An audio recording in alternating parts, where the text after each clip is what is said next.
Assalamu alaikum dear student, and welcome back with the next chapter, that is chapter 2 of this course, role of animal breeding and genetics.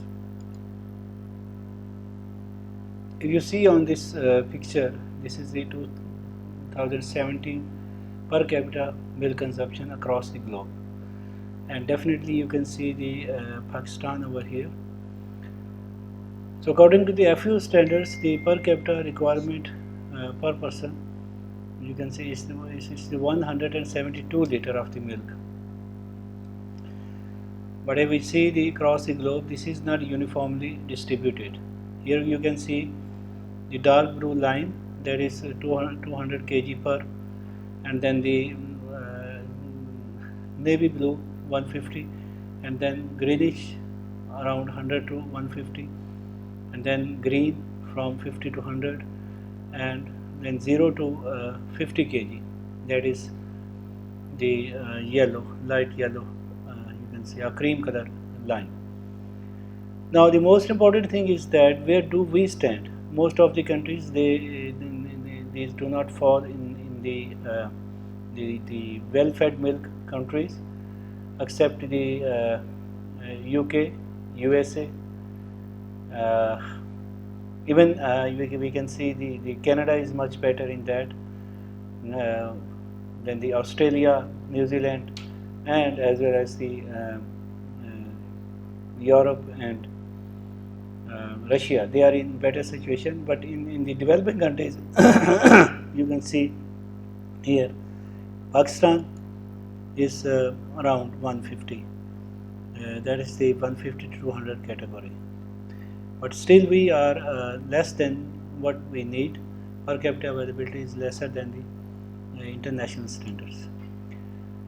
Similar type of graph is for the meat supply in 2017, and again across the globe you can see the dark red.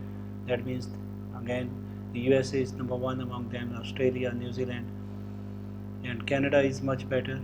And the per capita requirement is 101 or 100 kilogram. But where do we stand? The Pakistan, this is not on the right position, sorry. But here is the Pakistan, and we fall in the category of the spots are not on the right position. But you can see from the graph that we are 20 to 40 kg. So we are much lesser in required per capita meat consumption according to the international standards or according to the requirement of the food.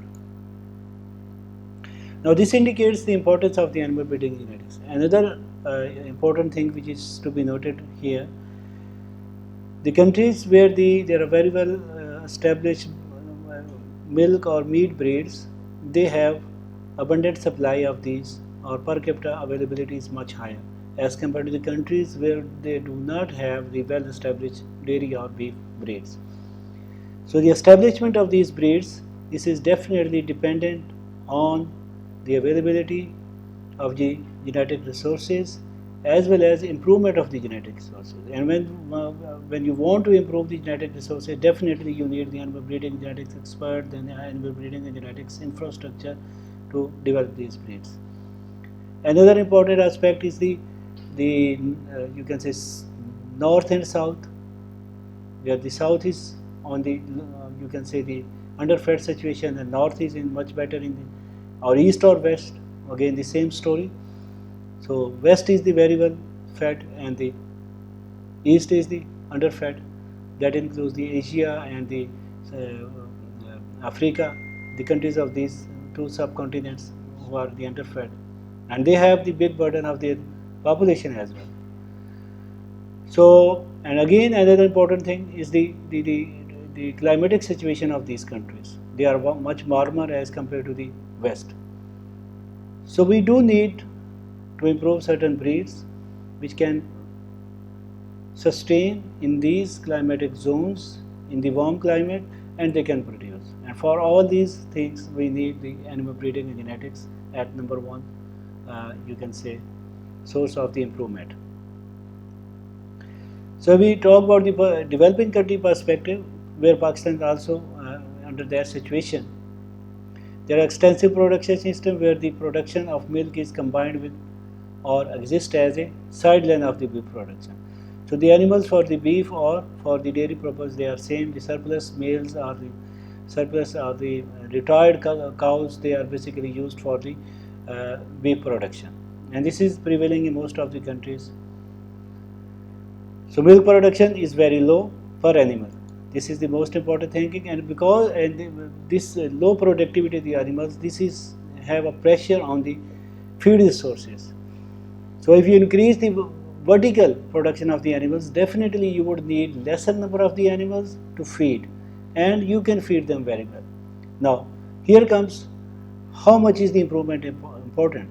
So if you want to improve the vertical production, the number of the animals or the horizontal production would be reduced, number of the animals would be reduced, and they would be again very well fed, as I previously mentioned, and your resources would be more judiciously utilized for this purpose.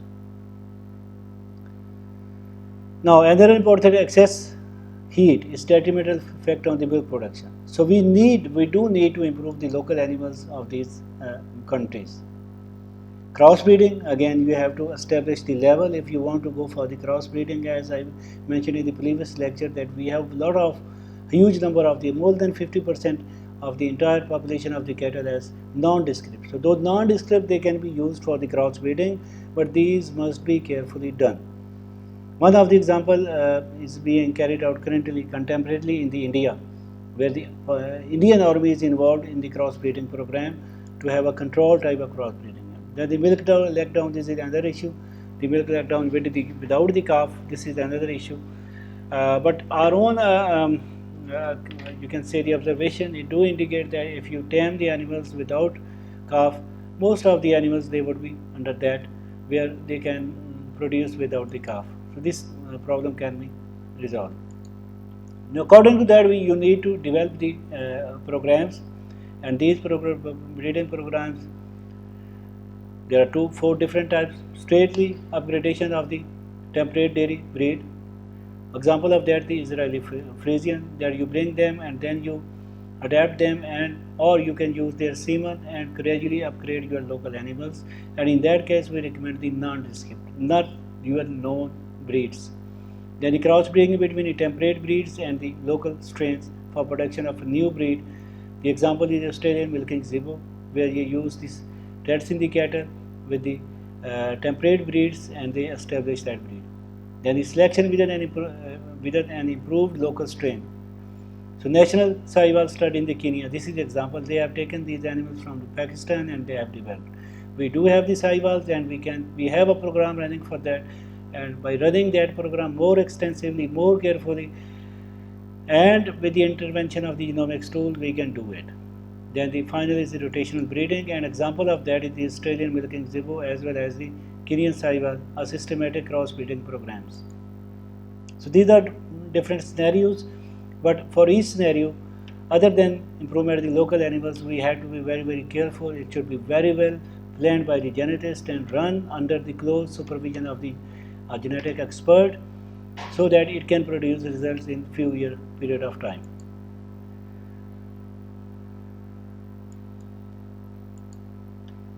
Here is the one of the example, that is the breeding scheme, pure breed of this Friesian cattle and upgradation of the local cattle to the Friesian Sahiwal. This example was taken from the Africa, and you can find it in the old publications, and you can see they have done all this very, very carefully, and their level of the crossbreeding, everything was very well defined and established, and this sort of exercise may be successful. Similarly, beef cattle pastoral system is existent in the developing countries. Cattle farming where beef production is sidelined to crop and the milk production. You might have the different sort of system as compared to the developed nations, because there they have the large number of the ranches where the animals are fed, but in our case we have the ranges, and ranges these also have the scarcity of the feed resources. So wherever the program you develop, it should be very, very carefully developed.